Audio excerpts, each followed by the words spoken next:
Lecturas de tabaquería. El placer de leer en voz alta.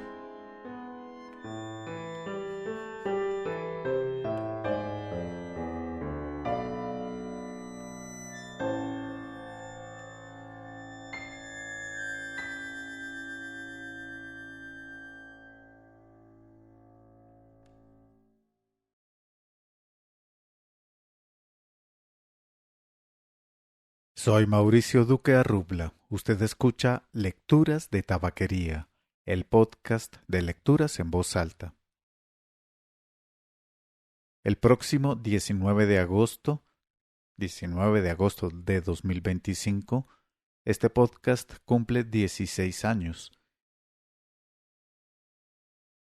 Como una celebración especial voy a hacer una de esas lecturas largas, después haré otra larga dedicada a Brasil o del énfasis en Brasil.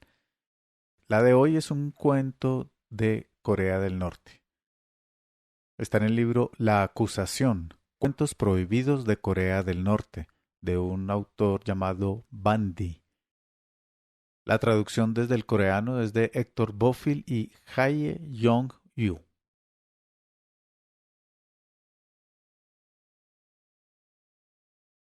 Tan cerca, tan lejos, por Bandi.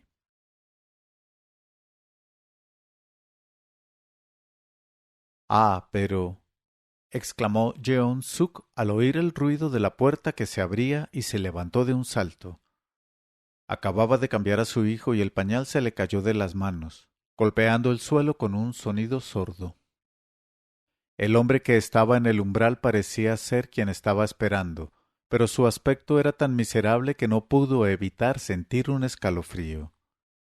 Tenía el rostro chupado y se le marcaban todos los huesos. Su ropa estaba negra de suciedad. De su espalda colgaba una bolsa vacía que parecía un harapo. De naturaleza, era un hombre delgado, con la espalda ligeramente encorvada, pero a Jeong-suk más bien le pareció que tenía delante a un viejo y no a su marido. Era como si hubiera envejecido 20 años. ¿Cómo podía cambiar tanto el aspecto de una persona en tan solo 20 días? ¿Cómo podía ser que sus rasgos se hubieran vuelto tan irreconocibles después de la visita a su pueblo natal, al que no había ido desde hacía 3 años?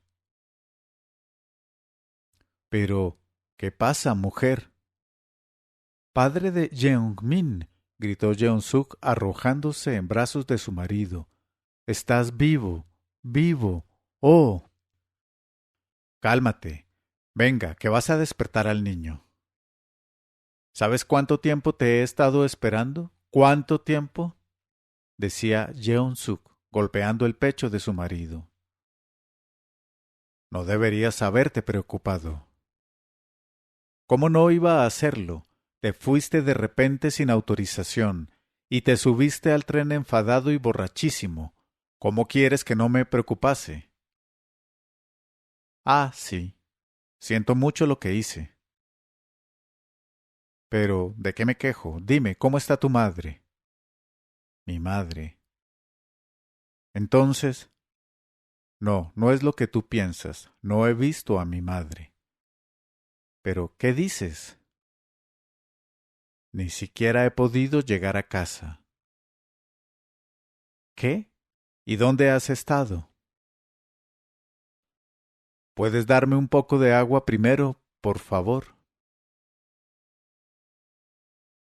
Con un gesto brusco su marido se bajó la cremallera del cuello de la chaqueta y tragó saliva varias veces. Su nuez, que sobresalía, se movió. Jeon-suk corrió a traerle un vaso de agua que él bebió de un solo trago. Después se hundió en una silla y dirigió una mirada a su hijo. Jeong-min ha crecido mucho.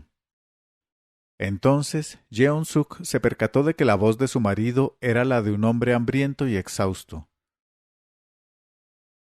Quédate un rato con Jeong-min mientras te preparo algo.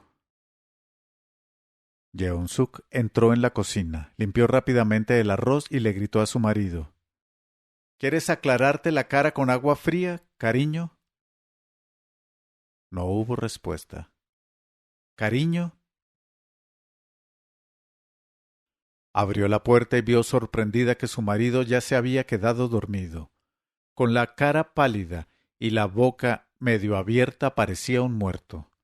Un piojo blanco le asomó por el jersey y descendió por el dobladillo del pantalón negro. Jeon-suk atrapó el piojo disgustada. Hubiese preferido no ver nada de todo aquello. Sus ojos se llenaron otra vez de lágrimas. Qué mal le habían infligido a su marido, un hombre humilde, amable y dubitativo, que lo había dejado hecho un despojo. Jeon-suk pudo escuchar toda la historia 3 días más tarde, cuando su marido se hubo restablecido.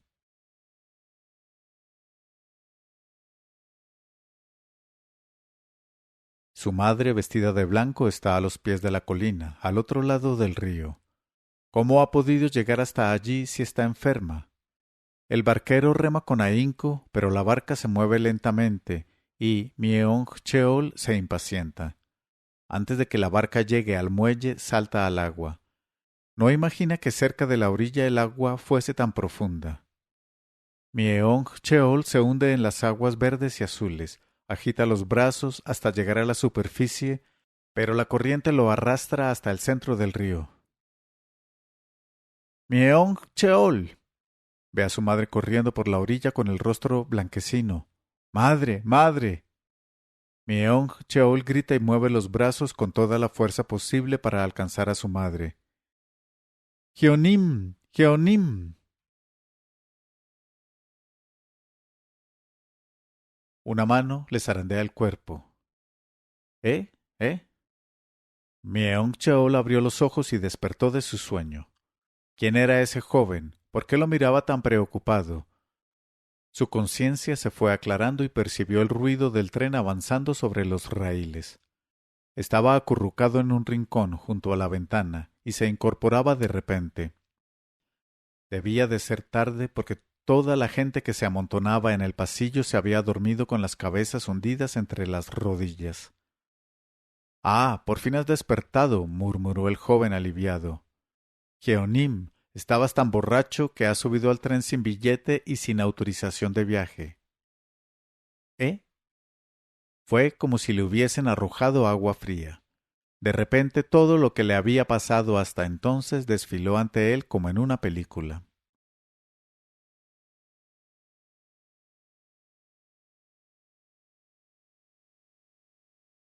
El ambiente en la sala de espera del servicio número 2, dedicado a expedir autorizaciones de viaje, era irrespirable. Y no solo porque hubiese mucha gente esperando su turno, o porque fuera hiciese el calor abrasador propio de la tercera y más intensa canícula del verano. Más bien era a causa de la asfixia que provocaba aquella sala pequeña como una caja de cerillas, con los muros forrados de información sobre la reglamentación de viajes, y con las palabras multa, sanciones legales y campo de trabajo forzoso, que parecían precipitarse como lanzas sobre la concurrencia. A esa sensación opresiva también contribuían las voces crispadas procedentes de detrás de las taquillas y las voces suplicantes de aquellos que, uno tras otro, presentaban sus solicitudes. Cada vez que un nuevo solicitante se dirigía hacia la taquilla, todos se preguntaban si su petición sería expedida o rechazada. Entre la concurrencia no se oía nada, nadie tosía. Excepto las conversaciones entre los funcionarios y los solicitantes, reinaba un silencio sepulcral. 1 de cada 10 obtenía el ansiado permiso de viaje, del mismo tamaño que la palma de una mano, suscitando suspiros de envidia en los demás. Después de esperar unos 40 minutos, Myeong-cheol llegó finalmente ante el pequeño agujero de cristal. —¿Qué se le ofrece, camarada? —pareció preguntarle el funcionario de mediana edad, mirándolo con sus ojos grandes y penetrantes. Su mandíbula ancha, su frente estrecha y la piel grisácea recordaban una especie de nabo de otoño en forma de rana. Se sentaba como un juez medieval, en una silla alta que lo elevaba por encima del rostro, de manera que Myeong-cheol, pese a su altura, debía levantar al máximo la cabeza para ver aquel rostro. —¿Qué le ha traído aquí? dijo el funcionario elevando el tono de voz, como si le reprochase que no hubiese dicho nada al ser preguntado con la mirada. Myeong Cheol, intimidado, no acertaba a articular palabra. Siempre que se enfrentaba a un problema su corazón se encogía. Como en esa situación, tenía tanto que decir, y sin embargo estaba bloqueado.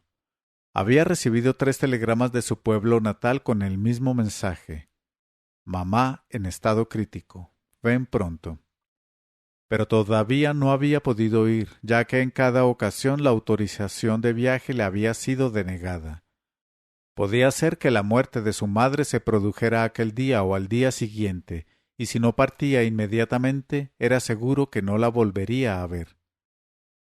No faltaban argumentos, pero asediado por la mirada penetrante del funcionario, solo pudo balbucear. Yo... tenga.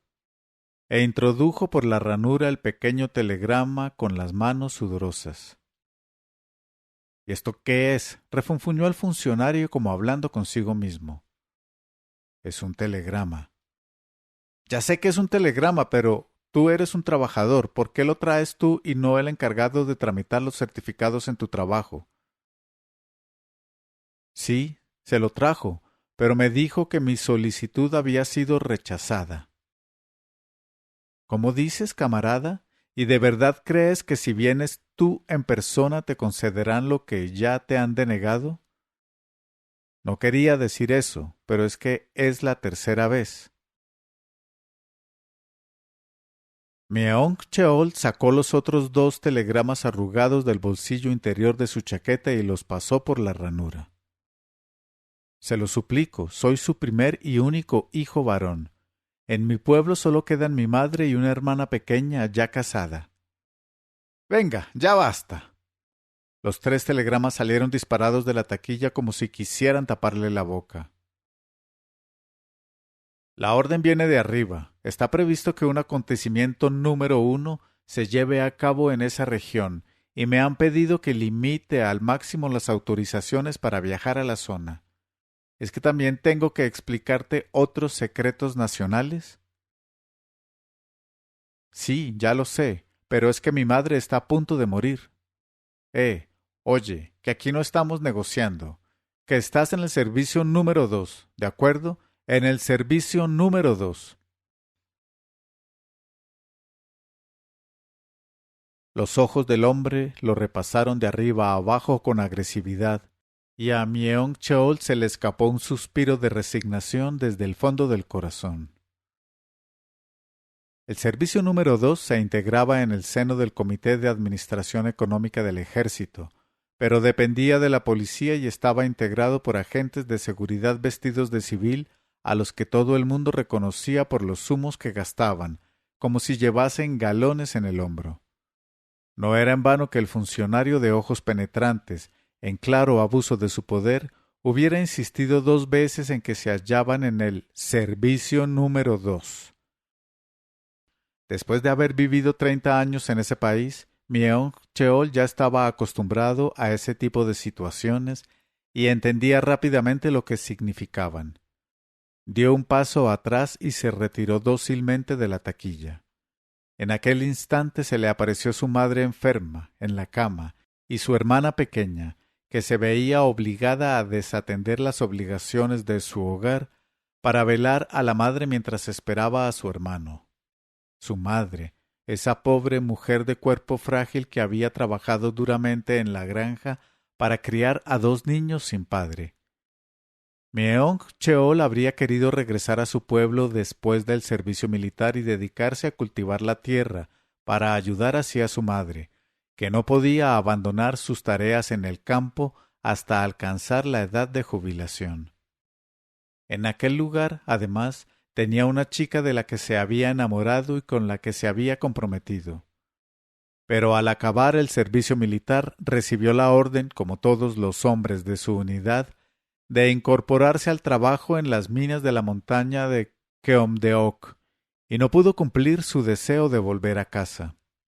Hizo todo lo posible para abandonar la mina y regresar junto a su madre.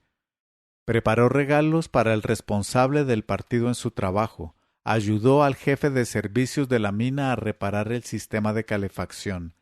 Intentó obtener la ayuda de un amigo e incluso falsificó certificados médicos.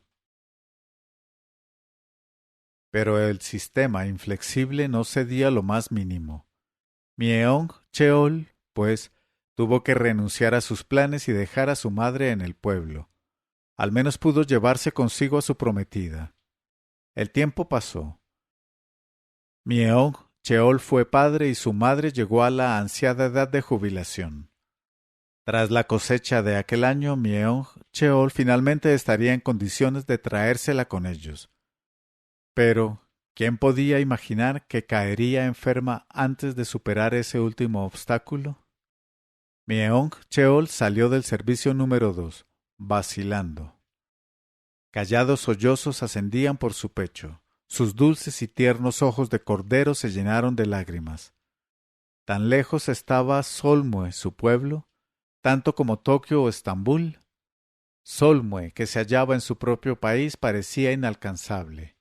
Si se lo permitiesen, estaría dispuesto a recorrer a pie 1000 li o 10.000 li, pero eso también estaba prohibido por las reglamentaciones de viaje.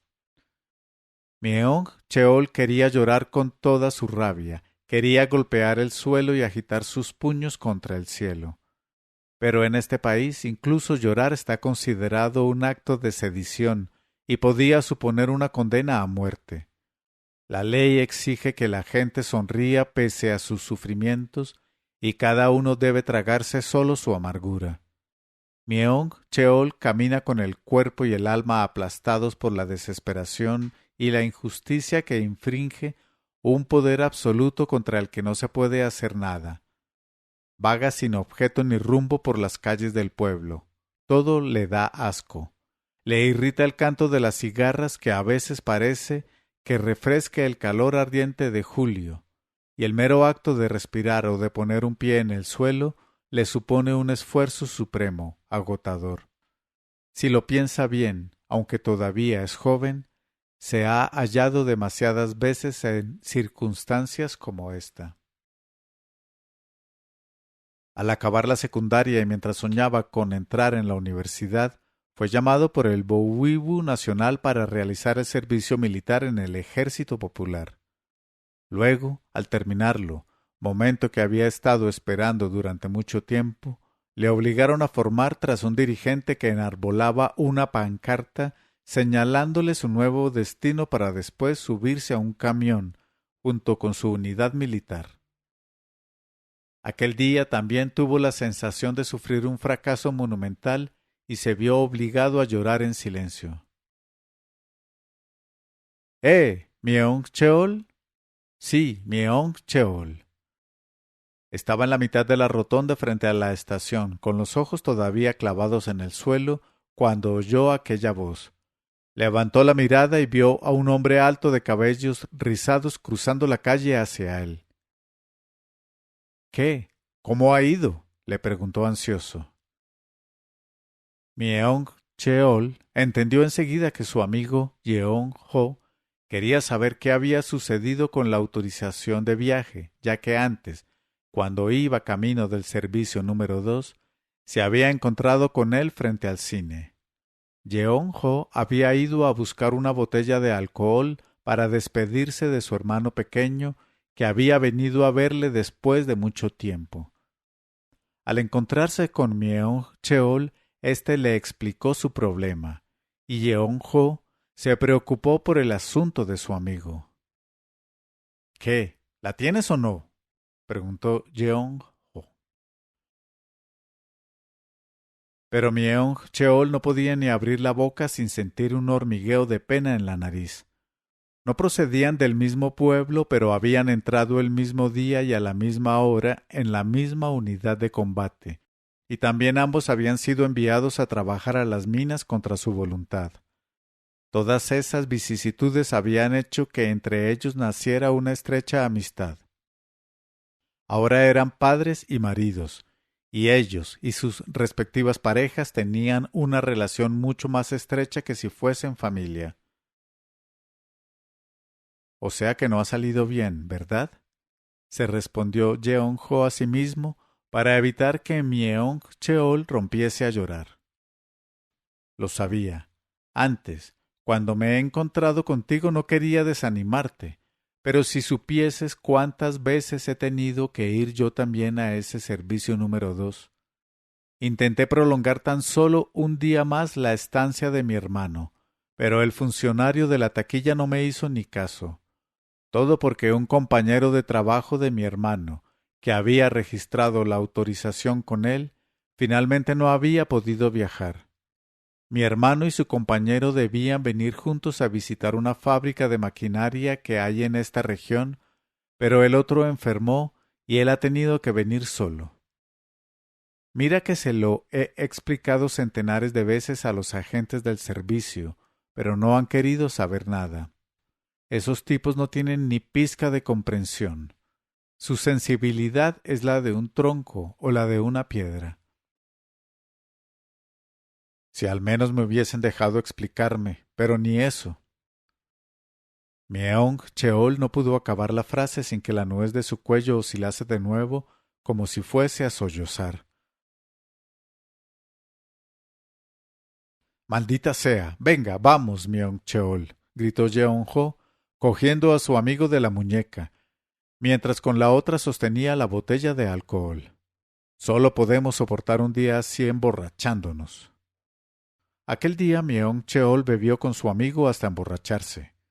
Como el hermano pequeño de Jeonjo prefirió no probar el alcohol porque debía partir en tren aquella misma noche, se acabaron la botella entre los dos. Al principio, Myeong Cheol todavía conservaba un poco de lucidez.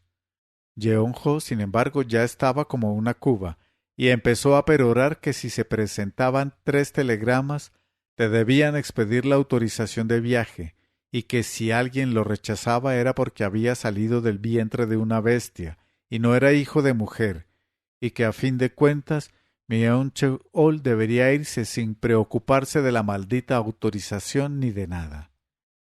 Myeong Cheol, por su parte, no lograba ni siquiera imaginar la posibilidad de seguir el consejo de su amigo. El hermano pequeño de Jeonjo, Jeong-sam, sintiéndose mal por la situación de Myeong Cheol, apoyó la idea y sugirió que Myeong Cheol le acompañara al menos hasta la estación donde debía cambiar de tren, ya que el compañero de trabajo que constaba en su autorización de viaje no había venido finalmente. Pero Myeong Cheol solo tuvo una respuesta. No soy capaz. Ahí, dijo Jeonjo indignado y golpeando con el palillo el borde de la mesa. Eres dócil como un cordero. Parece que te hubieran entrenado desde la infancia. No puedes ser tan obediente en un mundo así. Pero tú eres igual, Jeonjo. ¿Cómo habrías sobrevivido en un mundo como este si no te hubiesen amansado? Sí, tienes razón. ¡Qué mierda! Venga, Myeong Cheol, olvidemos todo eso y cantemos. El tren silba en el cielo nocturno sin estrellas y desgarra la tripa de los hombres desgraciados.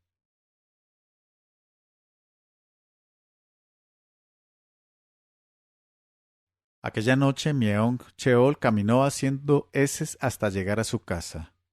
Puesto que Jeonjo había hablado un rato antes sobre las alondras, Myeong Cheol se paró en el portal de su casa, donde colgaba una jaula con una pareja de esos pájaros.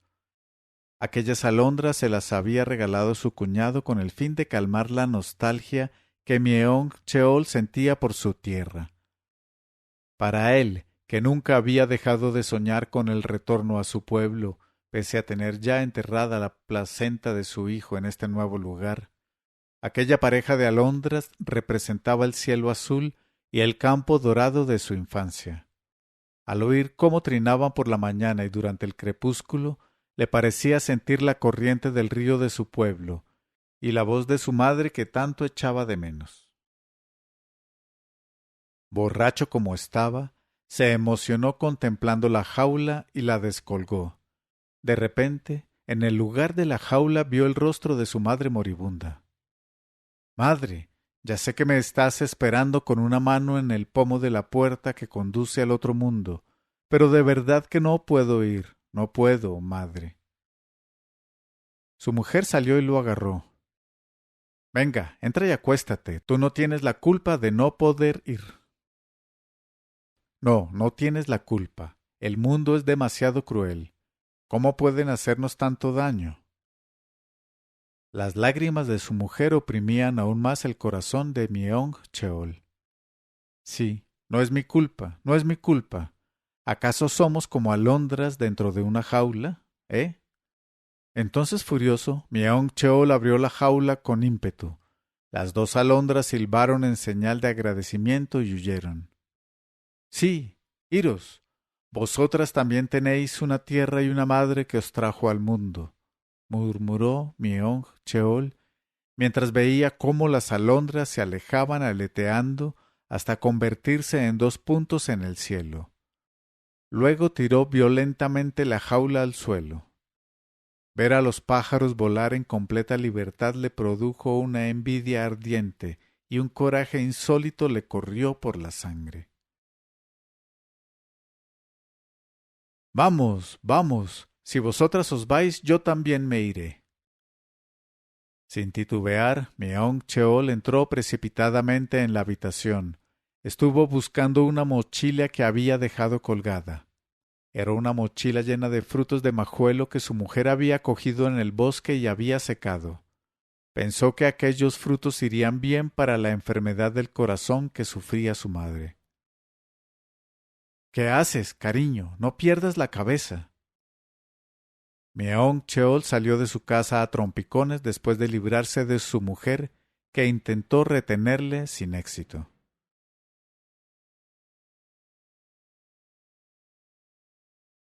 No se acordaba de lo que había sucedido después. Según Yeong-sam, Myeong Cheol había subido por pura coincidencia en el mismo vagón que él.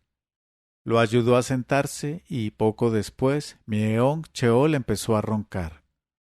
Yeong-sam le dijo a los inspectores que Myeong Cheol era su compañero de trabajo y que se había quedado dormido después de beber un poco más de la cuenta, lo que les permitió superar sin más problemas los 4 controles de los que fueron objeto. Jeonim, debo bajar en la próxima estación. ¿Qué harás tú? A partir de ese momento deberás ir solo como un partisano. Yeong-sam murmuró estas palabras al oído de Myeong Cheol mientras éste, tenso, asentía. Pero no sabía actuar como un partisano y lo vio todo negro. De repente le aterrorizó pensar que en cualquier momento lo atraparía la bestia y lo descuartizaría. No imaginaba, con todo, que la bestia llegara tan pronto. Unos 20 minutos después de que Yeong-sam se apease en su estación, llegó el momento crítico. El vagón hervía como una olla de caldo de arroz, con el revuelo de los pasajeros que subían y bajaban. Entonces el sueño de los que dormían se quebró con el sonido de una voz atronadora. Vamos a proceder al control de las autorizaciones de viaje. Vayan preparándolas. Por lo que había dicho Yeong-sam, aquel era el 5º anuncio de ese tipo, pero al ser el primero que Myeong Cheol escuchaba, sintió como si le hubiesen dado un puñetazo en el pecho. Los 2 agentes de la compañía de ferrocarriles, enfundados en sus uniformes azules, iban avanzando como si fuesen víboras desde cada extremo del pasillo, alumbrando con sus linternas. El corazón de Myeong Cheol latía a toda velocidad. Un sudor frío le recorrió todo el cuerpo. Se estaba mareando. Tú! ¡Levanta! ¡Camina, joder! Los alaridos de uno de los pasajeros que arrastraban los agentes, unos cuantos asientos por delante de donde se hallaba Myeong Cheol, provocaron en él un agudo zumbido que le perforó los oídos, al que siguió la caída de una cortina de oscuridad que le cubrió los ojos. La razón, el orgullo o la vergüenza habían perdido cualquier sentido. Solo contaba el instinto de escapar de aquella situación. Los pies de Myeong Cheol empezaron a deslizarse bajo el asiento que tenía delante, empujando las piernas de otros pasajeros como una anguila penetra en un arenal. Primero desaparecieron sus tobillos, después sus rodillas, su cadera, su tronco, y finalmente todo su cuerpo hasta la cabeza.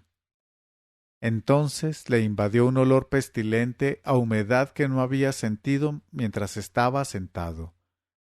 Se retorció como una serpiente de forma que las rodillas le rozaban la barbilla, pero aun así sus grandes extremidades desbordaban su escondite. Mocasines llenos de polvo y zapatillas deportivas negras casi le tocaban la nariz, pero él lo agradecía, porque todas aquellas piernas le protegían como una cerca de cañas y de tallos de sorgo. Ese sentimiento de gratitud, sin embargo, duró poco. De repente, un arrebato de vergüenza y de remordimiento le revolvió la sangre de rabia. ¿Pero qué crimen he cometido? ¿Es que he matado o he robado a alguien? ¿De verdad que es un crimen tan horroroso querer acudir junto al lecho de mi madre enferma en mi propio país? La pulsión de salir de una vez por todas de su escondite le invadió por completo. En aquel momento la luz de la linterna cayó sobre sus ojos como una flecha, y Myeong Cheol encogió un poco más su cuerpo tembloroso. Autorización de viaje. Una voz resonó sobre su cabeza como si le hubiesen aturdido con una masa. Contuvo la respiración y se fijó en el cinturón del agente mientras éste verificaba una autorización apuntándola con la luz de la linterna. Una gruesa cuerda colgaba amenazante del cinturón y, al verla, un escalofrío le erizó la piel.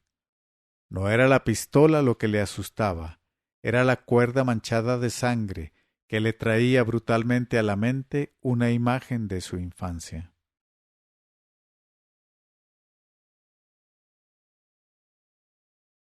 Fue un día de primavera cuando a su alrededor todavía olía todo a leche y Myeong Cheol ni siquiera había acabado quinto de primaria.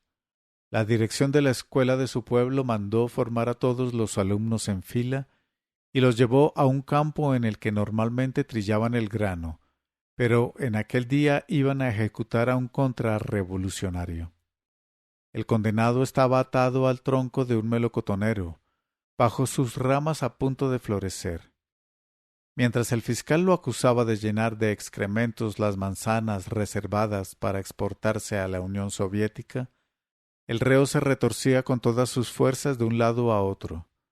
Parecía que quería defenderse de las acusaciones gritando y gesticulando con los brazos, pero un pañuelo lo amordazaba y su cuerpo estaba atado. Sus movimientos eran cada vez más bruscos, hasta que desgarró una de las cuerdas, cosa que le animó a revolverse todavía con más fuerza. Entonces uno de los agentes de seguridad, con casco, corrió hacia él. Con un movimiento ensayado cogió otra cuerda de su cinturón y ató de nuevo al prisionero. Momentos después, una salva de fusiles retumbó en los oídos de los presentes. El olor a pólvora y a sangre se extendió por el aire dulce de la primavera. Y se detuvo tras el melocotonero. Dos agentes de seguridad sacaron de sus bolsillos navajas provistas también de un calzador y empezaron a cortar las cuerdas que hacían al cadáver al tronco del árbol. El agente del casco recogió la cuerda con las manos desnudas sin importarle que estuviese manchada de sangre, y se la metió en el bolsillo del pantalón. Esto último provocó en Myeong Cheol un escalofrío mucho más intenso que el ruido de los disparos de los fusiles.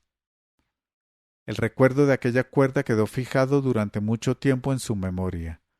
Los días que no podía hacer los deberes o cuando no podía acabar alguna de las tareas extraescolares que le imponían, siempre sufría pesadillas en las que acababa apareciendo la cuerda de marras. Incluso él se dio cuenta de que, a partir de esa época, su comportamiento hacia los profesores y hacia el Sonyeondan se hizo más sumiso. Todavía vio una vez más aquella cuerda que para él representaba una absoluta obsesión.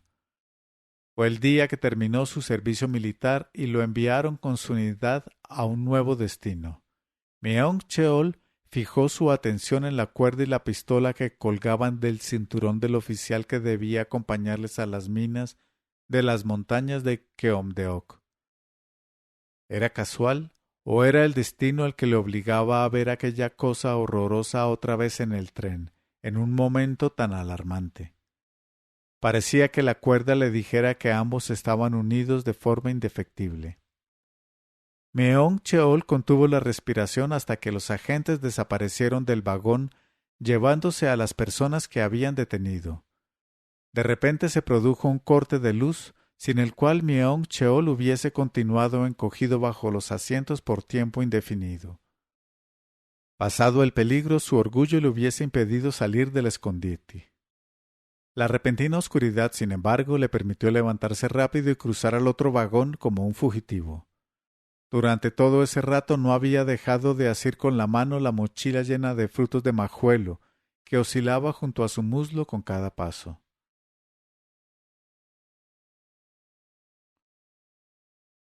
Había pasado solo una noche y una mañana en el tren, pero Meong Cheol parecía otra persona. El cristal de la ventana reflejaba el rostro enjuto de alguien que ha sufrido una fiebre intensa. No era extraño. Para lograr esquivar dos nuevos controles, Meong Cheol se había metido una vez en el lavabo que olía a 1000 demonios y luego se había escondido suspendido entre los vagones y la plataforma del último convoy. Escuchar el llanto de los detenidos a los que obligaban a apearse del tren a medio camino le había alentado a seguir ocultándose, aunque fuese de forma humillante o peligrosa. Pero todo eso ya había pasado. A medida que se acercaba a la estación de su pueblo natal, crecía su emoción. Cada vez que imaginaba el rostro de su madre a través de la ventana, enferma en la cama pero llena de alegría por el reencuentro, tragaba saliva y acariciaba la mochila con los frutos que tenía encima de sus rodillas. Finalmente, en el momento en el que el sol se elevaba sobre la cresta del Seogda, Meong Cheol bajó en la estación de su pueblo y salió sin problema de ella saltando una valla. La verdad era que había llegado a su tierra de forma clandestina, pero no había tenido elección. Caminó deprisa, dejó atrás el centro del pueblo y subió por la colina de Maldeung, desde cuya cima se podía observar el curso del río Soyang.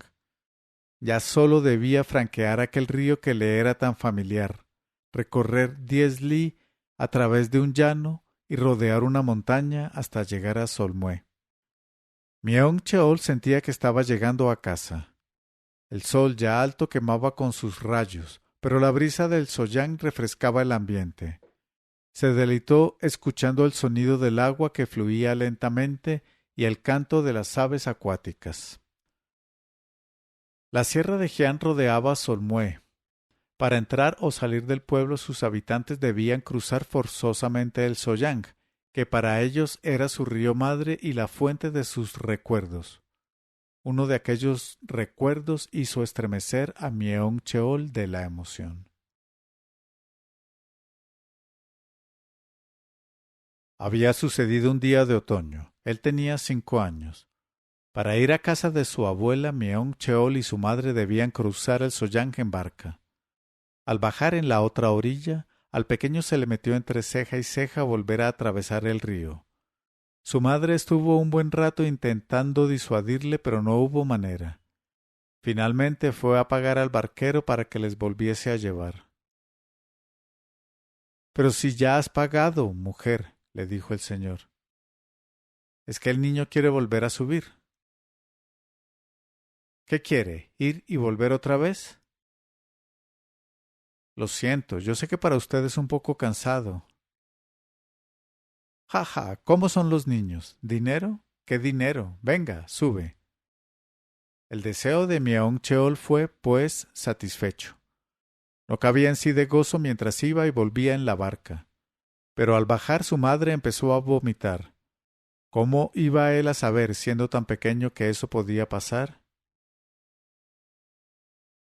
Ya me parecía que era usted demasiado buena con los caprichos de este niño, dijo el viejo barquero observando con compasión el vientre redondo de la madre. y más todavía en su avanzado estado. Myung Cheol no había olvidado las palabras del barquero. Tal vez por ello siempre que pensaba en su madre, como durante la noche en el tren, la veía en la orilla del río o en el muelle para tomar la barca. Madre, espera un poco más. Pronto este hijo tuyo, como en un sueño, se presentará ante ti. Con el polvo que levantaban sus pasos parecía que de sus pies surgiesen alas. De esta manera llegó hasta la entrada del puente que cruzaba el Soyang. Entonces oyó que gritaban ¡Alto! Un bandazo le sacudió el cuerpo. En su entusiasmo no había tenido en cuenta la barrera ni el puesto de control que había en la entrada del puente. Creía que sólo controlaban a los vehículos, pero no a los peatones. Muéstrame tu carnet de identidad, le espetó un hombre con los ojitos fijos como los de un pequeño cuervo y un mentón en forma de almeja. Tendría la misma edad que Myung Cheol, pero iba limpio e impecable. Llevaba un fusil a la espalda y había salido un paso por delante de su garita parecida a un panal. Myung Cheol creyó que el suelo se hundía bajo sus pies. Vaciló durante unos instantes, pero después sacó el carnet de identidad. El hombre examinó atentamente el carnet y después requirió de nuevo. La autorización de viaje. Esto no la tengo. Estaba atrapado. ¿Cómo? Contestó el guardia abriendo sus ojitos como si se le fuesen a romper los párpados. ¿Has llegado hasta aquí desde la provincia de Hamgyeong sin autorización de viaje? ¿Y encima te presentas en pleno acontecimiento número 1? No me lo puedo creer. Cogió el silbato que colgaba de su muñeca y empezó a soplar con un pitido corto. El puesto de control situado junto a la barrera se abrió con un golpe brusco. ¿Y ahora qué sucede? Aquí hay uno que ha venido desde Hamgyeong sin autorización de viaje. Pues es un verdadero héroe. Venga, ven aquí, aquí. Myung Cheol entró en el puesto de control. Había sido llamado por un agente de seguridad de patillas negras y charretera en forma de T. En la garita también se encontraba el guardia al cargo de la barrera y un puñado de personas detenidas, como él. Myung Cheol nunca habría sospechado lo que le esperaba en aquel lugar. El hombre de las patillas, que estaba sentado frente al resto de detenidos mientras les regañaba, se detuvo y empezó a hablar dirigiéndose a Myung Cheol. Mirad, ponemos un montón de controles entre los distritos y encima todavía hay fantasmas como este que aparecen a plena luz del día. El hombre de las patillas señaló a Myung Cheol como pinchándole con el dedo. ¿De qué lugar de la provincia de Hamgyeong vienes? Del distrito D. ¿Y qué haces allí? Soy minero. Ah, bravo, bravo. ¿Y cómo pretendes que la mina de Keomdeok alcance sus objetivos de producción con gente como tú? Dijo el hombre de las patillas agitando su mano, mientras dirigía la mirada de nuevo al resto de detenidos. ¿Veis por qué debemos organizar controles? ¿Lo veis o no? La autorización de viaje no solo la pedimos para cazar espías enemigos. ¿Lo ves, abuela? Sí, pero solo hay un puente sobre el Soyang entre nuestro distrito de Sangdong y el de Jadong. Y mi nieto ha enfermado de repente. Al principio decían que tenía gripe, pero... Ya basta, ya basta. Si en aquel momento no hubiese llegado un camión que se detuvo frente al puesto de control con un gran estruendo, Myung Cheol todavía hubiese tenido que soportar una nueva tanda de humillaciones. El hombre de las patillas lanzó una mirada hacia el vehículo aparcado fuera y cogió el teléfono que estaba junto a la ventana. Sí, estoy en el control de la policía militar. El camión acaba de llegar. De acuerdo. Os los envío a todos. Colgó y después los despachó. Venga, vamos, todos fuera de aquí. ¡Ay, ay, señor agente! Por favor, mi consuegro acaba de morir y vive en el pueblo de al lado. De verdad que he perdido el carnet. En medio de todas aquellas súplicas, Myeong Cheol cogió al hombre de las patillas por el brazo. Camarada agente. Tratándose de una persona tan apocada, aquella reacción revelaba una determinación extraordinaria que lo desbordaba. Después de sortear tantas dificultades, el hecho de llegar a las puertas de su pueblo natal y ser detenido ahora, antes de poder ver a su madre, todas estas circunstancias permitían entender por qué estaba actuando con tanta temeridad. Se lo suplico, escuche mi historia, camarada agente, imploró Myeong Cheol, zarandeando el brazo del hombre de las patillas. ¿Y ahora qué ocurre?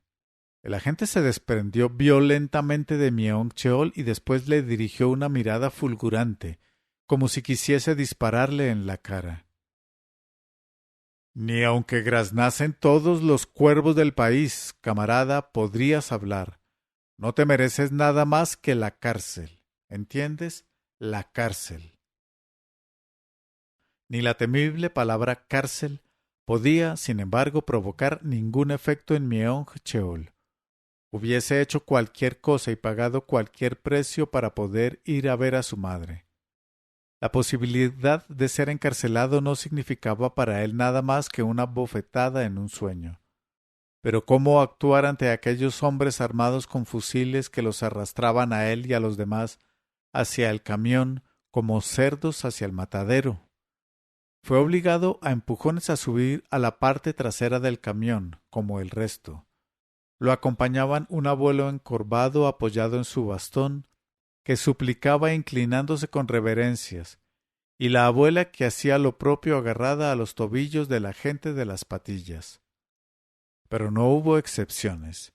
El camión arrancó con un gran estruendo, expulsando un humo negro por el tubo de escape. ¡Madre! Aulló hacia adentro Myeong Cheol. Su respiración se aceleró y sus mejillas temblaron. Cuando al pasar junto al puente el viejo muelle de su recuerdo apareció ante su vista empañada, ya no pudo evitar romper a llorar a lágrima viva. Sintió una gran pena por su madre que había tenido un hijo que no la había acompañado en el tránsito final, y también sintió pena por él y por su destino, similar al de una libélula atrapada en una telaraña. Madre, perdóname. Perdona a este hijo tan miserable. Tuvo que secarse todo el rato las lágrimas y los mocos de la cara con el puño. Las nubes de polvo blanco que se levantaban al paso del camión difuminaban a medida que se alejaban la visión de las montañas y de los llanos de su tierra.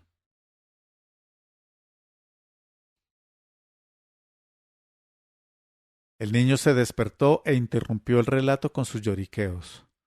Jeon-suk estaba escuchando la historia que le contaba su marido mientras éste saboreaba su primer cigarrillo, después de pasar 2 días en cama descansando y recuperándose de sus males. Jeong-min, papá se ha levantado, dijo Jeon-suk, llevando al niño hasta Myeong Cheol. Mira a tu hijo. ¿Mi hijo? Reaccionó Myeong Cheol con gesto cansado. Jeon-suk se esforzaba en mostrarse un poco alegre, aunque todavía tenía los ojos irritados de tanto llorar por el relato de las peripecias de su marido. Él, en cambio, se sintió incapaz de adoptar otra actitud. Jeong-min, ¿estás contento de ver a papá, ¿Por qué tenemos hijos y en este país ni siquiera podemos ir a ver a nuestra madre cuando se está muriendo? ¿Para qué traer hijos al mundo? Ay, padre de Jeong-min, ¿por qué dices eso? ¿Qué sacas con pensar todo el rato en lo que ha pasado? Podrías pedir otra vez la autorización de viaje y volver, y seguro que tu madre todavía está viva. Jeon-suk hubiese querido saber cómo acababa la historia, pero prefirió consolar a su marido lo mejor que pudo con esas palabras. De otro modo hubiese abierto todavía más las dolorosas heridas de Myeong-cheol, pero había algo que seguía turbándola y que no pudo callarse. Temo por tu trabajo. Te has ausentado 20 días. No te preocupes por eso, cortó él. Entonces cogió un papel que estaba dentro de una libreta colocado encima de la mesa. ¿Atestado? Jeon-suk echó un vistazo al documento. Apellido sin nombre. Kim Myong-cheol. Doy fe de que el camarada con el nombre arriba referido ha estado realizando trabajos forzados en cumplimiento de la pena por haber infringido el reglamento de viaje entre las siguientes fechas: 2 de julio, 24 de julio de 1992. Campo de trabajo de la Policía Militar 2 de la provincia de Pyongan del Sur. No puede ser, pensó Jeon-suk mordiéndose los labios y dirigiendo una mirada hacia su marido. Tú lo has dicho, ya pasó todo. En esta ocasión era Myeong-cheol quien intentaba hablar en un tono más animado. En resumen, he pasado 22 días en la piel de un animal de carga sujetado a un yugo y con bozal. Basta, por favor, basta. Jeon-suk interrumpió a su marido con un grito al borde de las lágrimas. Sentía un dolor en el pecho con solo imaginarse que si le quitaba la camisa a su marido, vería su espalda lacerada con las marcas de los latigazos. Después se le apareció de nuevo la imagen de los piojos saltando por la ropa interior cuando se la iba a lavar. Se oyó el canto de las alondras a través de la ventana. «Ah, ¿por qué están aquí?», dijo Myeong-cheol, contemplando la jaula con las alondras que, como antes, colgaba del porche. Volvieron 2 días después de que tú las soltases. Colgué de nuevo la jaula y entraron. Pobrecillas, a ellas también las han domado, murmuró Myeong-cheol como si escupiese cada una de las sílabas. Las alondras continuaban cantando como si le estuviesen diciendo: «A ti también te amansaron y por eso has vuelto». ¿Quién soy yo sino un animal enjaulado, para quien la menor distancia bien podría ser miles de li? Sí, soy un animal domesticado. Myeong-cheol se levantó de repente con los labios cerrados como una piedra y apretando los dientes de modo que se le marcaban todos los músculos de la mandíbula. Sacó el brazo por la ventana, descolgó la jaula y la levantó con ambas manos. Estuvo mirando la jaula refunfuñando hasta el anochecer. Entonces comenzó a doblar lentamente los barrotes de la jaula hasta que ésta se partió en 2 mitades. Aquel gesto, tranquilo y natural, no había sido fruto de un arrebato sino premeditado. Las alondras revolotearon por la habitación y después salieron deprisa por la ventana. Pero, ¿qué ocurre, padre de Jeong-min? Por primera vez Jeon-suk tuvo miedo de su marido. Jamás había visto en él una actitud tan brutal y violenta. Nada, debía romper la jaula y lo he hecho, respondió él mirando con serenidad cómo se alejaban los 2 pájaros. Oyeron que alguien se acercaba desde fuera. Era el cartero que les entregó un telegrama a través de la ventana abierta. Aquellas palabras fueron penetrando letra a letra, clavándose en sus ojos y perforando sus corazones como puñales. Madre muerta. Ningún sollozo estalló dentro de la casa, pero las manos temblorosas que sostenían el telegrama estaban agitadas por algo mucho más intenso y más desgarrador que las lágrimas.